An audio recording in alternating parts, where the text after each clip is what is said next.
Good morning. Yeah, hi there. Right. Idaho there, neighbor. We're, am I doing the Yeah, you're intro, doing, or- yeah. Then why do you keep talking? Anyway, we're Brett and Amy Powell. We're with Keller Williams Olympic in Port Angeles and Sequim. And he's pouting now. Anyway, I don't pout. I just get even. Okay, yeah, wrap it up, honey. anyway, you know the drill. We tell you what's closed this past week, and the intro today. Logan and Elaine went on a little excursion to Victoria, and this week is about the ferry, the Coho Black Ball. I don't know what it's called anymore. No, it's the Black Ball Ferry Line. Okay, and Brent's going to talk about that. See, he does get a chance to talk. Thank you. So the Coho Ferry is built, I think, like in 1955, and it's a pretty cool boat. Replaced an old one that was aging out, and it's kind of a lifeline to Port Angeles because it runs back and forth to Victoria, BC. And in the summer, it's just going all the time. I mean, you can get up real early in the morning, go over, then you can get back late at night. The winter hours, which have just always start right after the Crab Festival, it's a little more limited. They have 2 trips over and back every day. So the Coho Ferry is a part of the Black Ball Ferry Line, and as far as I understand, I think you have to purchase a route. It's privately owned, right? Privately it's not owned, state. yeah. And it's just really a fun boat. It takes about 90 minutes to go over, travels about 15 knots.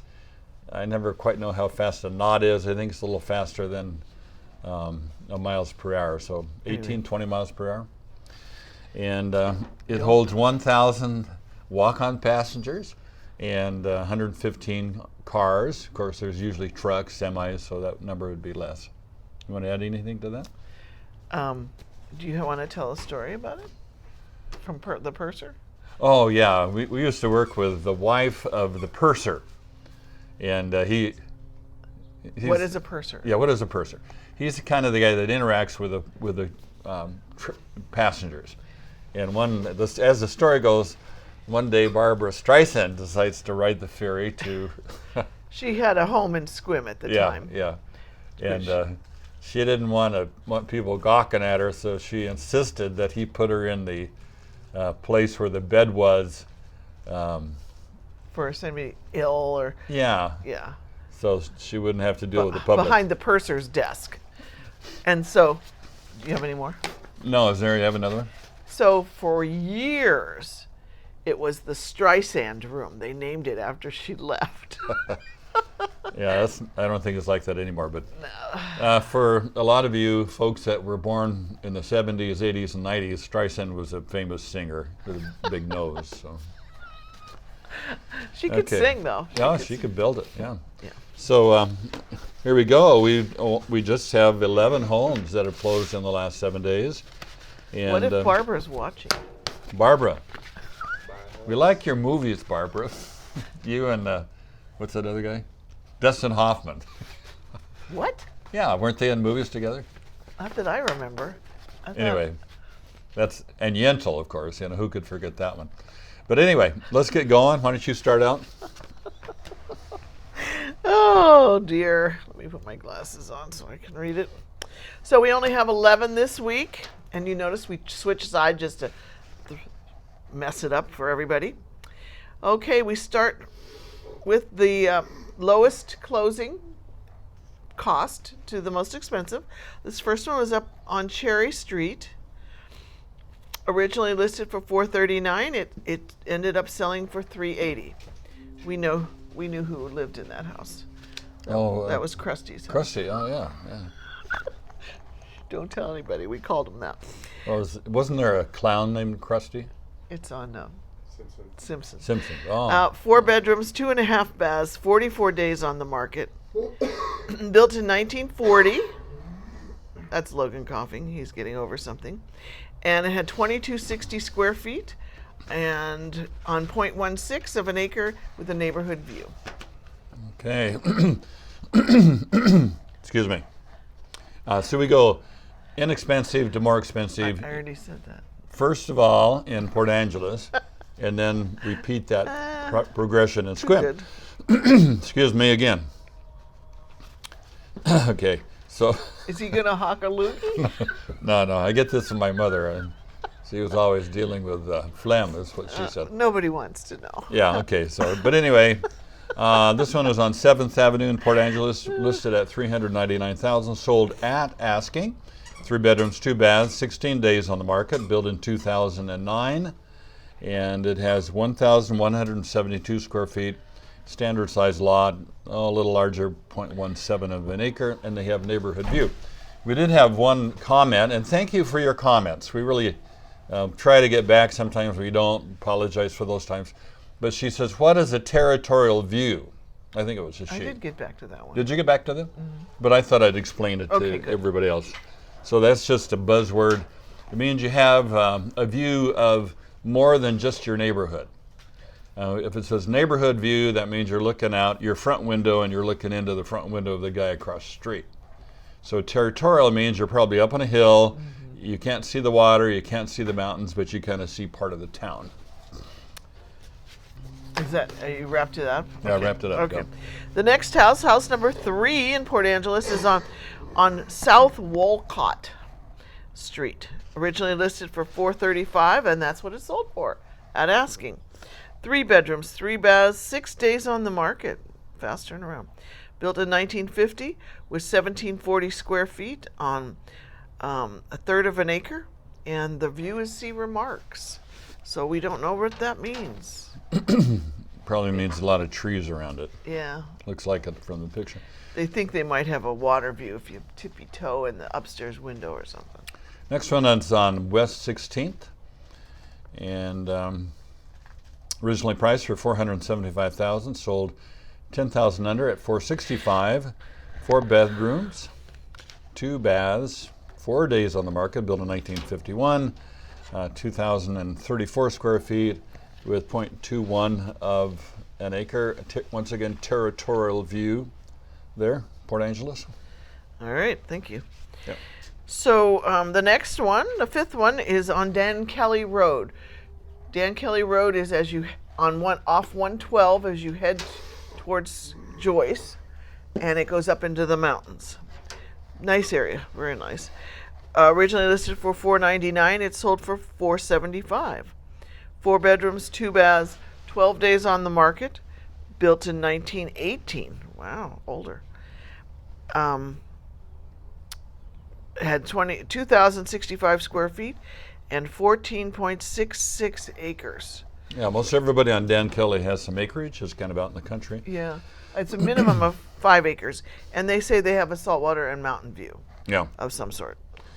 Okay, another one. Eda's View Drive is a very nice development area south of the city. It's kind of up the mountains. They have killer views. So this one, when it says it's as a saltwater view, it really does. I mean, it's more than a peekaboo. It's a God glorious. Yeah, view. We've sold one house. It's right. There. This one's right behind it. Oh, is it really? Yeah. Okay, this is on Eda's View Drive, originally priced for $855,000, and somebody liked that view because it sold for $862,250. That's a little over $7,000 more. 3 bedrooms, 2 baths, 5 days on the market. Built in 1999 with 2,430 square feet, 2.22 acres, with a saltwater view. Moving on to Sequim now. There are 5 homes in Sequim this week that sold. The first one is a townhouse on West Evergreen Farm Way, listed for $386,000. It sold for $380,000.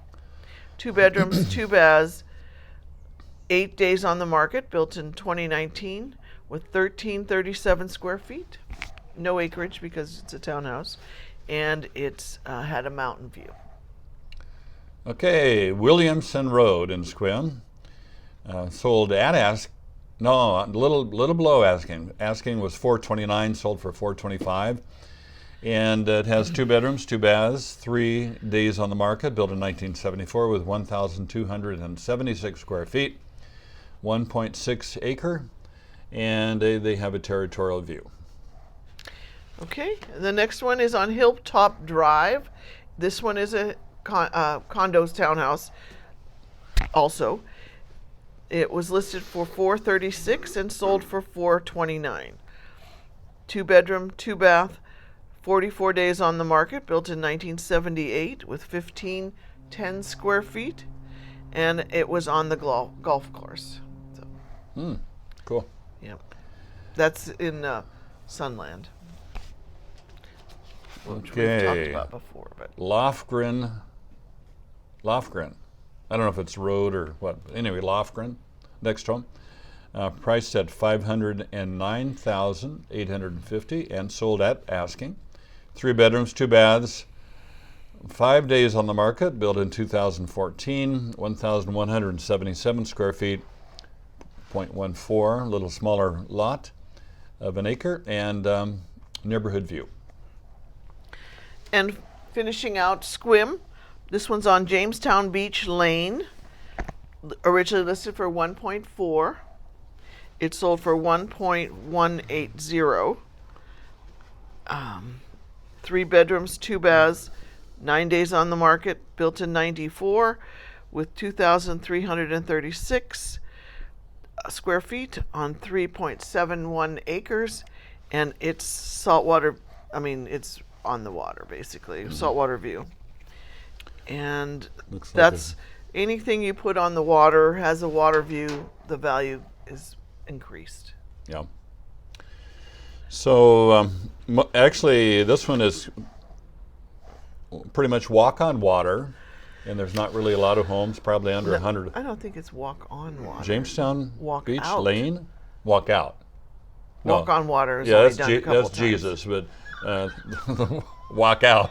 In other words, there's no Bank, bluff. no bank waterfront. Yeah, no bank waterfront. Okay. Anyway, you get the idea. Walk on water, I kind of like that. Yeah.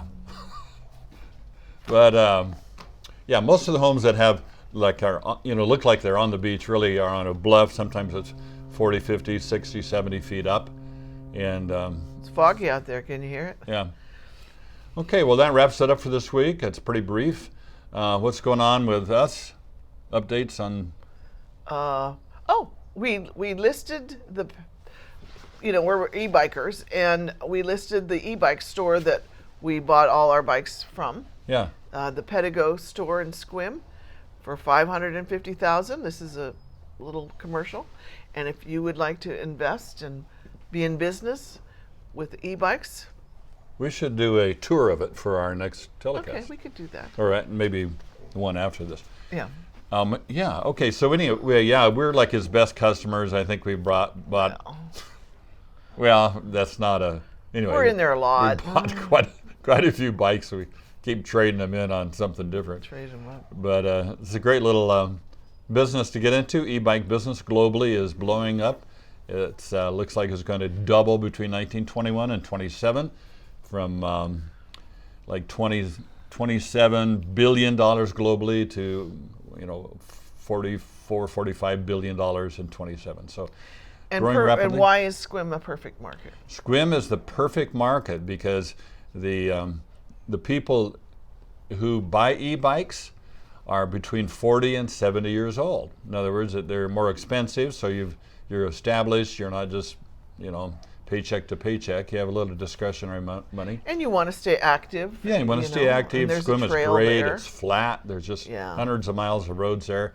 And of course, the world famous Olympic Discovery Trail, which eventually will connect the Pacific Ocean with Port Townsend. And that'll be like 103 miles, over 100-mile trail, which is glorious. We go on it virtually every week in the summer. Oh yeah, every week, not Virtually, I mean. Virtually, yeah. We don't go on it every week, but as some often weeks, as we can. yeah, some weeks we're going on. Busy. Yeah, busy. So, what do The we got? girls wanted to be part of it. I don't know. Can you see the Oh, yeah. girls? Yeah, there you go. Yeah, those are our girls. They're in a leftover hazelnut tree. Yeah, we have one chicken that's just laying a small egg with no yolk. That's no yolk. But have you ever run into that? If you have, Do you let know us what they're called? No, it's a what? Fairy eggs or fart eggs. Really. Anyway, Now you learned something. that was a new one to us. But anyway, have a great week. We'll see you back next week.